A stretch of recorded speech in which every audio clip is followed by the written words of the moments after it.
नमस्कार सगळ्यांना. आज आहे 14 जानेवारी. तर आज आहे मकर संक्रांत. सगळ्यांना मकर संक्रांतीच्या हार्दिक शुभेच्छा. आणि तुम्ही तुमची मकर संक्रांत जी आहे ती गोड जाओ, तसेच तुमच्या आयुष्यात असेच गोड गोड क्षण येत राहो. ठीक आहे. तर बघा आता लाडक्या बहिणीचे पैसे आहेत ते ह्या शुभ मुहूर्तावर वाटप होणार आहेत. आजचा संक्रांतीचा मुहूर्त साधूनच सरकारने आता बँकांना आदेश दिलेले आहेत की आज लाडक्या बहिणीच्या खात्यात सकाळी 11 वाजल्यापासून पैसे पडायला चालू होतील. तुम्हाला कधीही पैसे येऊ शकतात.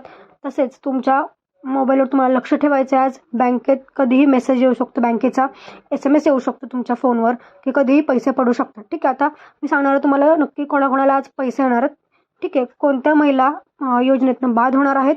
तसेच तुम्हाला संक्रांतीचं काही स्पेशल गिफ्ट जे आहे ते मिळणार आहे का आज, कारण आज मकर संक्रांत आहे, खूप मोठा सण आहे महिलांसाठी. तर त्यात तो हप्ता सोडून, ठीक आहे, आपल्या लाडक्या बहिणीचा हप्ता सोडून अजून काही वेगळं गिफ्ट मिळणार आहे का ते पण मी तुम्हाला सांगणार आहे. आणि तो कोणत्या निवडक महिलांना मिळणार आहे त्यांची जे निकष आहेत ते पण मी तुम्हाला सांगणार आहे. तर व्हिडिओ शेवटपर्यंत बघत राहा, कोठेही स्किप करू नका, कारण खूप महत्त्वाचा व्हिडिओ ठरणार आहे हा. आणि चॅनलवर नवीन असाल तर सबस्क्राईब मात्र नक्की करा, कारण अशा नवीन अपडेट्स आणि महत्त्वाच्या अपडेट्स आपल्या चॅनलवर येत असतात, जेणेकरून तुम्हाला लवकरात लवकर माहिती जी आहे तुमच्यापर्यंत पोहोचत असते. ठीक आहे. बघा आज खूप मोठा सण आहे मकर संक्रांत. तर मकर संक्रांतीचं मुहूर्त साधूनच सरकारने आज जानेवारीचा जो हप्ता आहे, ठीक आहे, जानेवारीचा हप्ता वाटपाला चालू होणार आहे. आज सकाळी 11 वाजल्यापासून तुम्हाला लक्ष ठेवा तुमच्या मेसेजवर कधी मेसेज येतोय, काय येतोय, SMS येतोय. ठीक आहे. आज दिवसभर लक्ष ठेवा.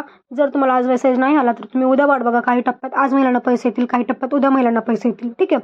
ते आहे. तर तुम्हाला SMS लक्ष ठेवायचे. आज आणि उद्यामध्ये पैसे नाही आले तर तुम्हाला बँकेत जाऊन चौकशी करायची आहे की पैसे आलेत की नाही, कारण कधी कधी SMS येत नसतो, पैसे पडले पण असतील पण SMS नाही आला, असं होऊ शकतं. त्याच्यामुळे तुम्ही बँकेत जाऊन चौकशी करू शकता की पैसे आलेत की नाही. ठीक आहे.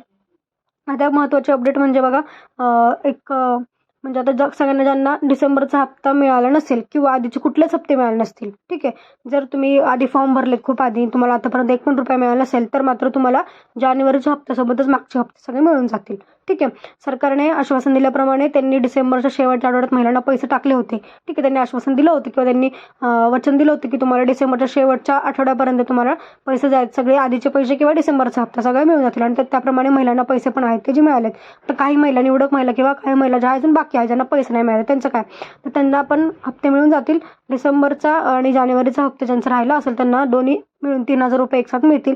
तसेच ज्यांना आधीचे जुलैपासून जेवढे हप्ते राहिले असतील तेवढे सगळे मिळून प्लस जानेवारीचा हप्ता, असे सगळे हप्ते तुम्हाला खात्यात पडून जातात. आता तुम्ही मला कमेंटमध्ये सांगा की तुम्हाला कुठले हप्ते यायचे राहिलेत.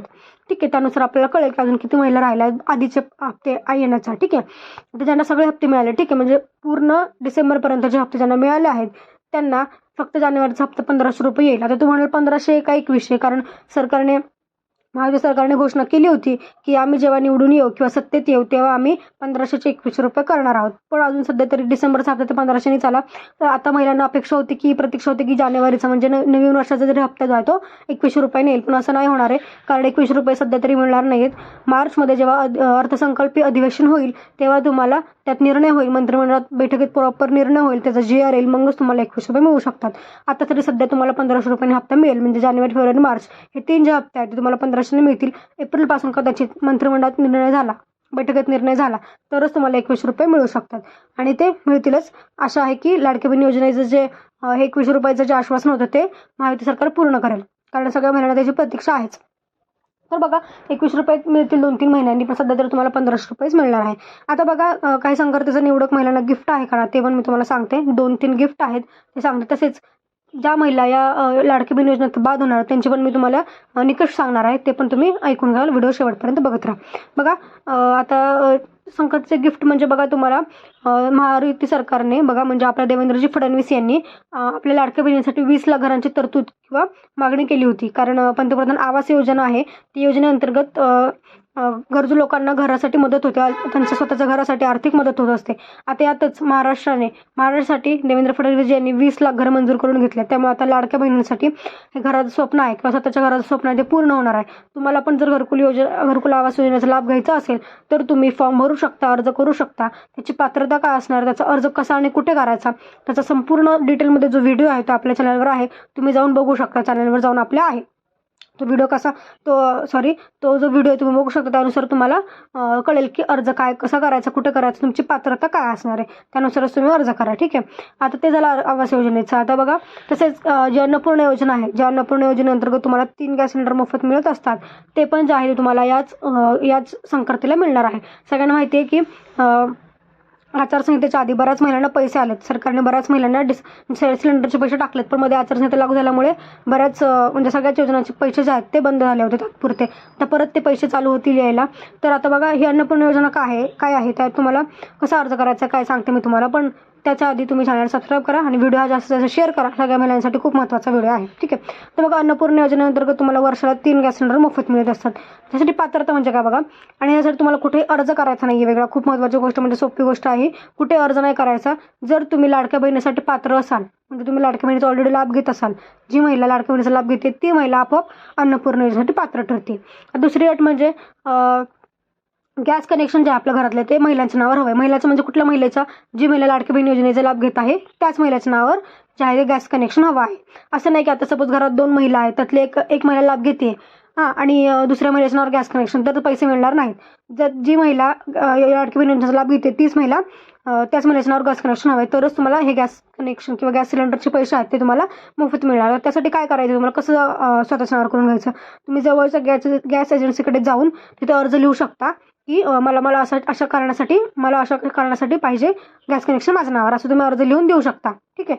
त्यामुळे तुम्हाला ते गॅस कनेक्शनच्या नावावर होऊ शकतं. तुम्ही जवळच्या गॅस एजन्सीकडे चौकशी करून ते करून घेऊ शकता. ते सोपं काम आहे. ह्या 2 गोष्टी असल्यास तुम्हाला लगेच वर्षाला 3 गॅस सिलेंडर मोफत मिळतात. तुम्हाला आधी SMS होतं फोनवर तुम्ही पात्र आहात म्हणून, आणि लगेच तुम्हाला पैसे जे आहेत ते मिळून जातील. ठीक आहे. हे झालं गॅस सिलेंडरचं. आता बघा अजून एक म्हणजे एक लेक लाडकी जी योजना आहे ती पण आलेली आहे नवीन. त्याचा पण लाभ तुम्ही घेऊ शकता. तुमच्या घरात जर मुली असतील छोट्या, त्यांच्यासाठी खूप महत्त्वाची योजना आहे. ती योजना डिटेलमध्ये काय आहे त्याचा व्हिडिओ पण आपल्या चॅनलवर आहे, तुम्ही जाऊन बघू शकता, कारण ती पण खूप चांगली योजना आहे मुलींसाठी. त्याचा पण लाभ तुम्हाला होऊ शकतो. ठीक आहे. आता बघा काही महिलांची जी नावं आहेत ती योजना कट होणार आहेत. ती का कट होणार आहेत बघा, आता काही निकष लावलेले आहेत, आता काही तक्रारी आलेल्या आहेत, त्याच्यामुळे आता अर्जांची पडताळणी होणार आहे स्पेसिफिक जिल्ह्यांमध्ये किंवा स्पेसिफिक महिलांची. आता बघा तुमच्याकडे 4 चाकी असेल, तुमच्या घरात कोणी सरकारी नोकरीला असेल किंवा कोणी खासदार आमदार असतील, तुमच्या घरात कोणी इन्कम टॅक्स भरत असेल, अशा महिलांना आता इथून पुढे पैसे मिळणार नाहीत. कारण सगळीकडनं माहिती मागवली आहे, इन्कम टॅक्सकडनं माहिती मागवली किंवा RTOकडनं माहिती मागवली आहे, सगळीकडनं माहिती मागवली आहे. आता ज्या कुटुंबात अशा काही गोष्टी आहेत त्यांना आता इथून पुढे पैसे जे आहेत ते मिळणार नाहीत, लाडकी बहिणीसाठी ते पात्र ठरणार नाहीत. तसेच बघा तुमचं आधार कार्डवरचं नाव किंवा स्पेलिंग ते आणि तुमच्या बँक खात्यावरचं नाव आणि स्पेलिंग जर वेगवेगळं असेल, ठीक आहे, तरी पण तुम्हाला पैसे मिळणार नाहीत आता इथून पुढे, कारण ते मिसमॅच असेल तर तुम्हाला ते चेक होणार आहे आता, त्याच्यामुळे तुम्हाला पैसे मिळणार नाही आहेत. ठीक आहे. हे झालं निकष आहेत हे महत्त्वाचे. तसेच हे निकष झाले, तुम्हाला कळलं निकष. आता ह्या निकष तुम्ही मग घातलं काय असेल तुमचं तर तुम्हाला पैसे इथून पुढे कट होतील, ते तुम्ही आता बघून घ्या आपल्याकडे काय. आणि आता काय होणार आहे की जर तुम्ही स्वतःहून पैसे वापस नाही केले किंवा स्वतःहून अर्ज मागं नाही घेतला पात्रता नसेल तरी पण, तर तुम्हाला दंडात्मक कारवाई होणार आहे असं न्यूज आलेलं आहे. ठीक आहे. तर तुम्ही नक्की तुम्हाला अर्ज मागे घेऊ शकता, तुम्ही पात्र नसाल तर. तुम्हाला काय कमेंटमध्ये तुम्ही सांगू शकता. धन्यवाद.